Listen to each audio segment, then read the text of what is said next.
After a long wait, we finally got our 4 new favorite items.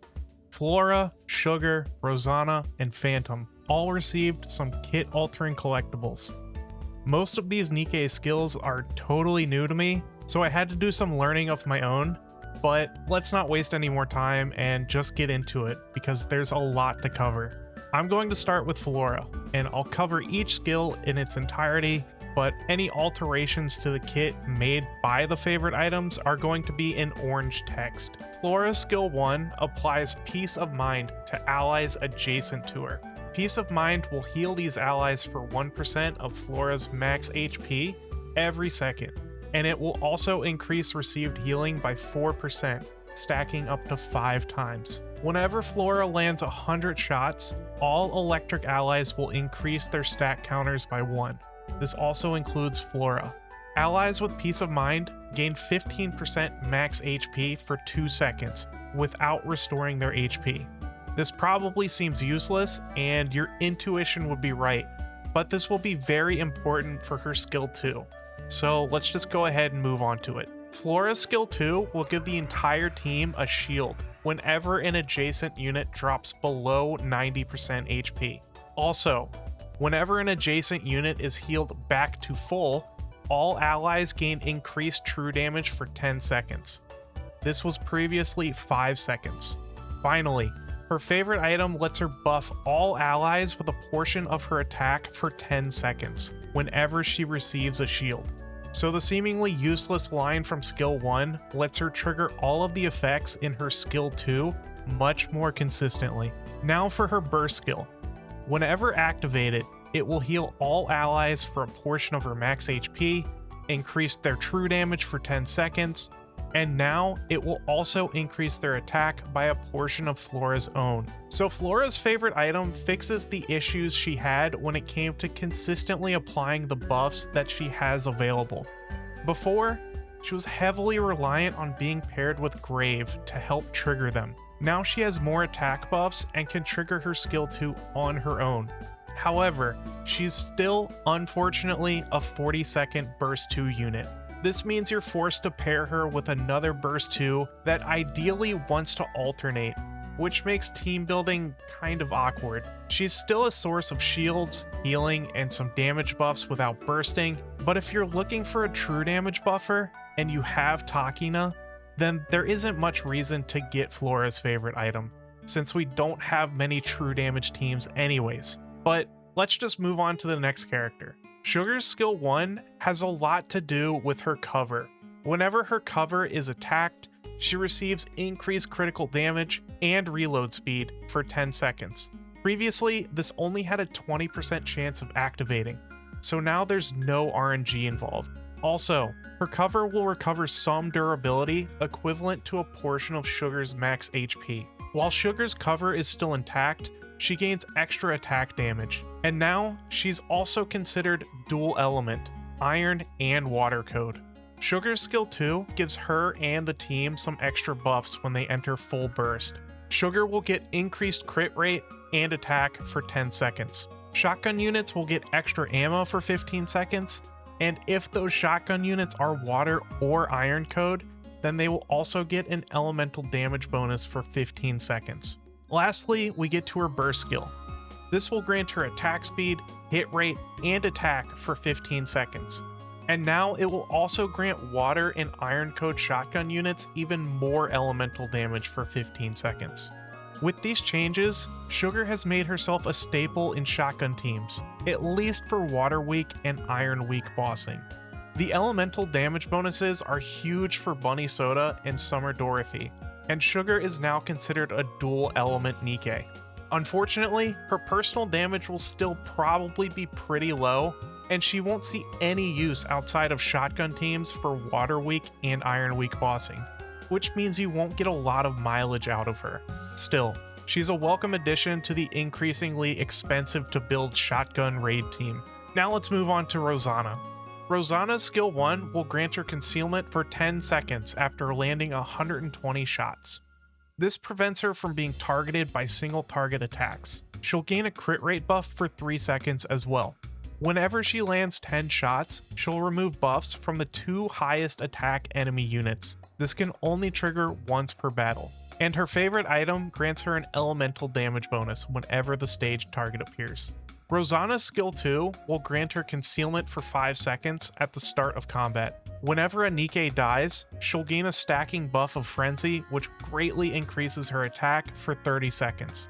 This can stack up to 10 times. Rosanna will also fill a large portion of the burst gauge. Her favorite item grants 2 new effects here. Rosanna will now also trigger an extra instance of damage to one enemy unit whenever a NIKKE dies. The second effect lets her stack Frenzy by landing 500 shots on a stage target. Finally, let's take a look at her burst skill. When triggered, 2 enemy units will take a large portion of her attack as damage, and this attack prioritizes attackers. If Rosanna is also concealed, it will deal additional damage. Her favorite item adds an effect that increases the damage that water code stage targets take for 30 seconds. Rosanna's favorite item seems really tailored to making her even better in PvP. She has some viability in bossing now with the ability to stack Frenzy without a NIKKE dying, along with some elemental specific effects. But I don't see this as a reason to build Rosanna for bossing. It's more like if you've already built her for PvP, now you can use her for something in PvE. It will take a long time for her to stack Frenzy against a boss without ideal conditions, and she's still a 40-second burst one with arguably 0 utility. But let's move on to our last NIKKE, Phantom. Phantom has a very wordy kit with lots of keywords, but we're gonna get through it together. Her skill 1 deals with Calling Card and Thief's Dagger. Calling Card is a debuff that decreases defense. Thief's Dagger is a buff that increases hit rate and can stack up to 3 times. Whenever she attacks a unit without Calling Card, she applies it and grants herself a stack of Thief's Dagger. Whenever she attacks a unit with Calling Card, she increases the attack damage of her next shot. And finally, here's a really big change for Phantom with her favorite item. Whenever she lands 30 shots on the stage target, she gains a stack of Thief's Dagger. Now let's check out her skill 2. Whenever Phantom has max stacks of Thief's Dagger, she is going to consume Calling Card on all targets to deal extra damage. She's also going to increase her distributed damage. This effect can stack up to 3 times, and all stacks are removed when she uses her burst skill. Her favorite item also consumes all stacks of Thief's Dagger to deal a portion of her final attack as distributed damage to all enemies. So you can see there's a lot of effects that rely on stacking Thief's Dagger, and the change to her skill 1 lets her stack it by hitting bosses now. Finally, whenever Phantom lands 10 shots, she'll gain extra attack for 5 seconds, and extra distributed damage for 10 seconds. And now we're here at the last burst skill of the video. Phantom's burst will deal a massive portion of her final attack as distributed damage to all enemies. Her favorite item will now debuff fire code bosses with increased damage taken for 30 seconds. And she'll also give herself some bonus max ammo for 10 seconds. I think Phantom is the clear winner in this batch of favorite items. It fixes her glaring and honestly crippling issue of not being able to stack Thief's Dagger without additional enemies. She gets extra instances of damage. Her burst now gives some max ammo to help with her atrocious reload speed and ammo count. And the extra debuff to fire bosses is nice too. There's really no downsides here. If you have Phantom or need a water DPS, then she is now a strong consideration. And now, I have some final thoughts about the 4 new favorite item NIKKEs. Rosanna just gets better in PvP, which is what she was already used for, and now, if you've invested a lot into her already, you have a usable unit for Electric Week bossing. Flora, all around, gets much better and more consistent, but the fact that she's a 40-second burst too really makes her a lot more niche when it comes to what team compositions you can fit her into. I'm a little bit disappointed because I think that if her burst skill was reduced to 20 seconds, this could be a very meta choice that would fit into a lot of team compositions. Phantom just got a lot better.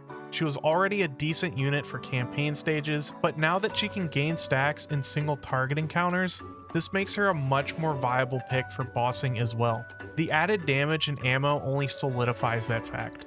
Sugar got a slight bump up in personal damage and became a massive supplier of elemental damage for water and iron shotgun units. The shotgun team is extremely expensive now with 2 favorite item units and a limited pilgrim.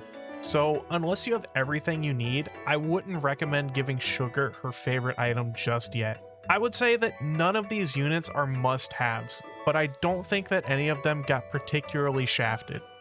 Anyways guys, I'm interested to hear what you all think about these new favorite items. Please like and subscribe if you enjoy my content. Thank you so much for watching, and I will see you next time. Bye!